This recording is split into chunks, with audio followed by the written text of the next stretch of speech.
And I think one of the common misconceptions with student loans is that they work like every other consumer debt, and they do not. So anyone who listens to me, I repeatedly say student loans don't work like other loans, and they should never be treated like other loans. The student loan system, really, it's laws stacked on top of laws that go and policies that go back over 60 years. There have been over 10 different types of loans offered over the years. They all have different features and benefits. And so again, just getting back to the point that they are very complex. The other thing about student loans, right?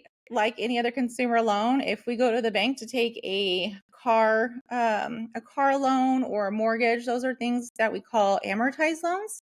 And we know that we're going to pay more interest on the upside, right? And then over time, it's going to kind of flip and we're going to pay down more on the principal. But student loans absolutely do not work that way. And I know we're going to talk about interest here in a little while, but absolutely.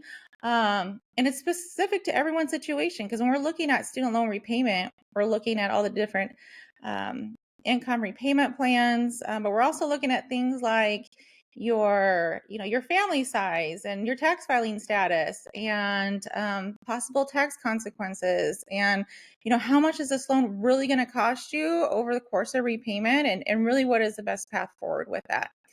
And so when you initially graduate, right, you get a 6-month grace period, and then you get a letter in the mail that says, now you have to start repayment, right? And usually that first payment is a standard repayment plan. It's based on whatever it's going to take you to get that loan paid off in 10 years with the interest. And many people can't afford that. And that's where all those income-driven repayment plans come in, and really thinking about how much this is going to cost you if you don't make the right decisions.